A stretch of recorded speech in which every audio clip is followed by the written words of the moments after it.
Welcome back students. आज की अपनी इस वीडियो में हम HBSC 2024 का जो रिसेंटली एग्ज़ाम हुआ है उसके सेट बी को डिस्कस करने वाले हैं। ए को हम पहले ही कवर कर चुके हैं।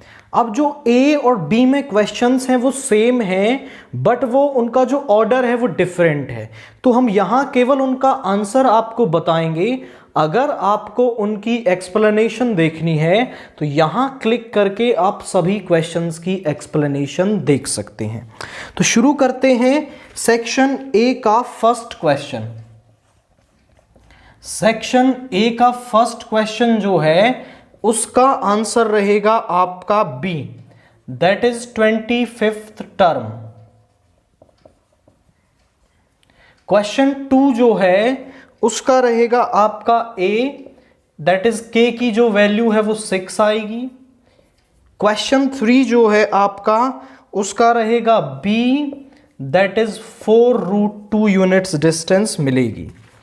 क्वेश्चन 4th का जो है वो ए रहेगा, दैट इज यहां पे similar as well as congruent.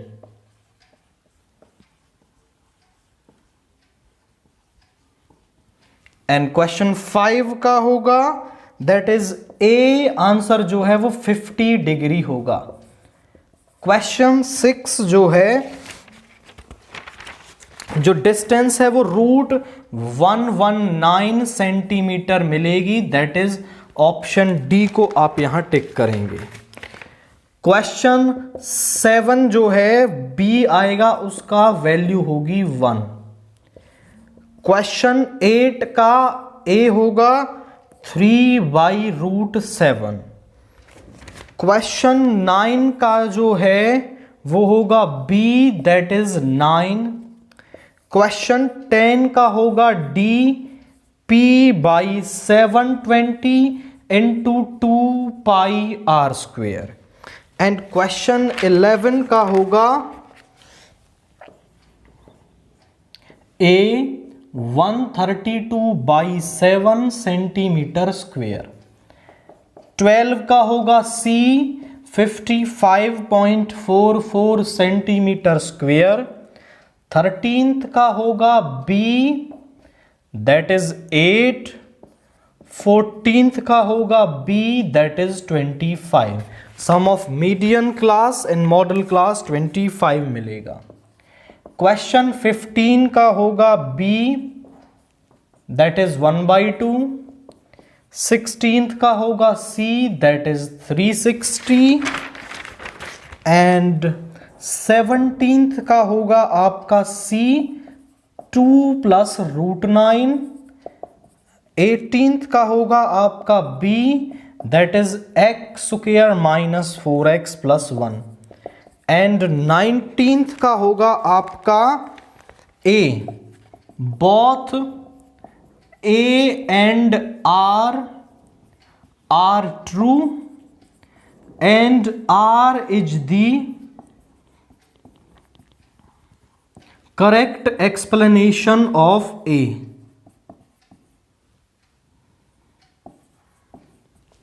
Twenty का जो है वो होगा C, A is true and R is false। And इसके बाद जो इसके सारे क्वेश्चंस हैं वो ए सेट से सिमिलर हैं, तो उन्हें आप वहां से उनका आंसर और एक्सप्लेनेशन देख सकते हैं।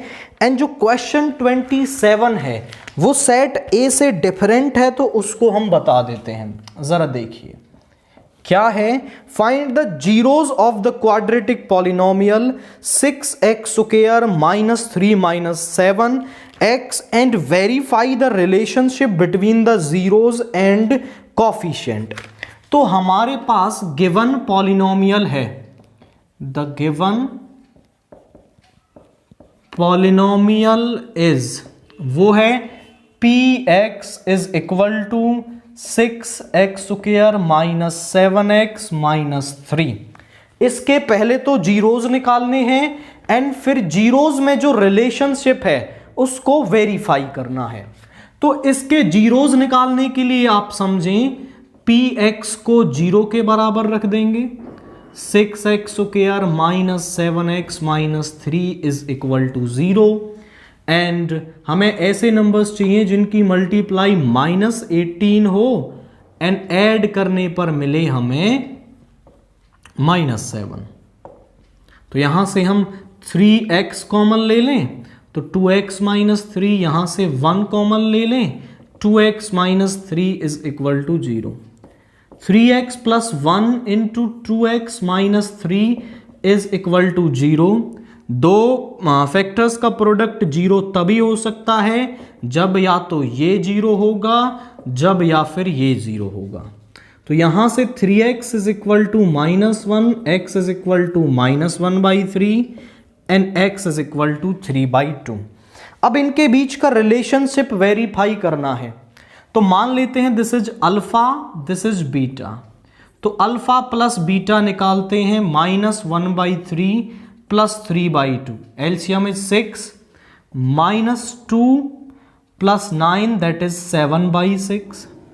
Alpha beta that is product, तो वो आएगा -1/3 इंटू 3/2। अब ये तो हमने निकाल लिया with the help of roots. अब हम निकालते हैं by formula. Alpha plus beta क्या होता है, -b/a। b की वैल्यू है -7, a है हमारे पास 6 that is 7/6। Alpha beta product of zeros निकालें तो वो होता है हमारे पास c/a। c है हमारे पास -3 और a है 6 यानी -1/2। आप चेक करें दोनों रिजल्ट्स बराबर आ रहे हैं, हेंस हमने उनके बीच के जो रिलेशनशिप है उसको यहां पर वेरीफाई कर दिया है।